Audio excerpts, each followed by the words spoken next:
अस्सलामुअलैकुम welcome back to my channel N gardening viewers. आज मैं आपको एक तो बताऊंगी कि हम वेटलेस सॉइल कैसे बना सकते हैं, और उसके बाद मैं आपको बताऊंगी कि जो हम मार्केट से पुदीना लेकर आते हैं और हम उसकी डंडियों को फेंक देते हैं, तो उससे हम पुदीना कैसे ग्रो करते हैं वो भी मैं आपको बताऊंगी। तो सबसे पहले मैंने गमले में लकड़ी का बुरादा और कुछ दरख्तों के खुश्क पत्ते डाल लिए। हाफ गमला मैंने उसी से भर लिया है। उसके ऊपर फिर मैंने सॉइल तैयार करके रखी हुई थी, वो मैंने ऊपर डाल ली है। ऊपर वाला हाफ गमला मैंने सॉइल से भर लिया है। सॉइल मैं हमेशा पहले से ही तैयार करके रखती हूँ, तो जैसे मुझे ज़रूरत पड़ती है तो मैं वहीं से वो सॉइल लेकर इस्तेमाल कर लेती हूँ। तो ये दोनों गमले मैंने माफ़ कीजिएगा सॉइल से भर लिए। ये जो इस्तेमाल शुदा पुदीने की डंडियाँ थी, उनको रात भर मैंने एक पानी के गिलास में मैंने भिगो के रख दिया था, ताकि इसकी रूट्स निकल आएँ। जितनी लंबी इसकी रूट्स होंगी, वो उतनी ही जल्दी ग्रो करेंगी। बेहतर है इसे तकरीबन 3-4 दिन के लिए हम पानी में रखें, ताकि इसकी और ज़्यादा लंबी रूट्स हो जाएँ। ये मैंने कल इस तरह से इनकी कटिंग की थी कि सिर्फ ऊपर से 2-2 3-3 उसके लीव्स रह गए थे, बाकी पूरी स्टेम को मैंने खाली कर दिया था।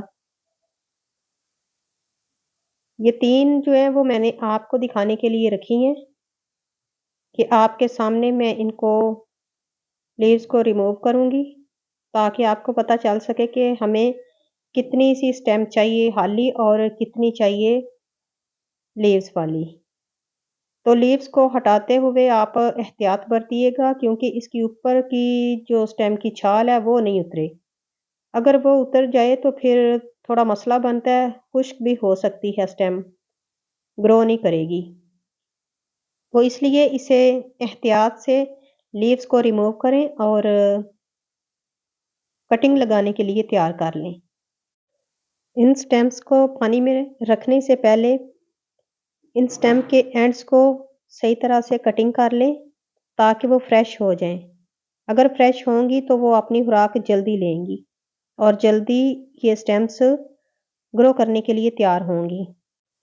तो मैंने ये तकरीबन 20-25 स्टेम्स तैयार कर लिए हैं, और इन्हें इसी तरह रात भर के लिए एक गिलास में पानी लेकर उसमें मैं रख दूंगी, और दूसरे दिन मैं इनको शिफ्ट कर दूंगी गमलों में।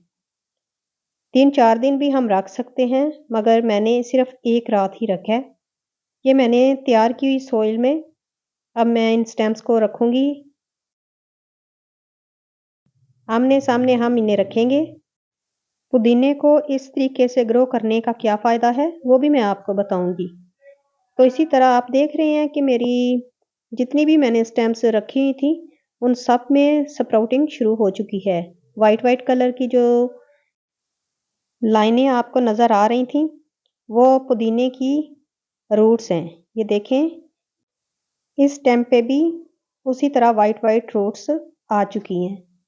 तो मैं अब इनको इसी तरह लगाते जाऊंगी। तकरीबन 3-4 लाइनें मैं बनाऊंगी, क्यारियां सी छोटी छोटी बना लें और उसमें आप लगाते जाएं। इसमें मैंने तकरीबन 4 या 5 लाइनें मैं बनाऊंगी, तो उसमें मैं इसी तरह ये सारी स्टेम्स जो हैं वो लगाते जाऊंगी। एक गमले में मैं आपको बता रही हूँ, तो एक गमले को तैयार करने के बाद उसी तरह मैं दूसरा गमला बाद में खुद तैयार कर लूंगी। अगर आपकी कुछ स्टेम्स बच जाती हैं तो वो भी आप साइड पे लगा सकते हैं, मगर मैंने सिर्फ इसी तरह लाइनों में ही लगाई हैं।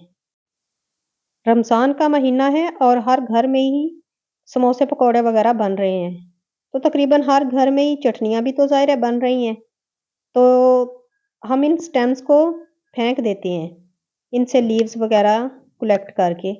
तो बाकी स्टेम्स जो ज़ाया जाती हैं, तो बेहतर है कि हम उनको बाकी सीज़न के लिए ग्रो कर लें। इनसे ग्रो करना नहायत ही आसान है, बाद में हम पूरा सीज़न इनसे लुत्फ़ अंदोज़ हो सकते हैं। अपने घर से ही हम पुदीने की कमी को पूरा कर सकते हैं। अगर इतने 2 या 3 गमले हम बना लें, तो हमारा पूरा सीज़न आराम से कट जाता है। तो व्यूअर्स ये देखें, मैं एक गमले में मैंने मुकम्मल तौर पे स्टेम्स लगा ली हैं और इसमें मैं वाटरिंग कर रही हूँ। तो अब इसी तरह मैं दूसरा भी गमला तैयार कर लूँगी। दोनों मेरे गमले अब रेडी हो चुके हैं।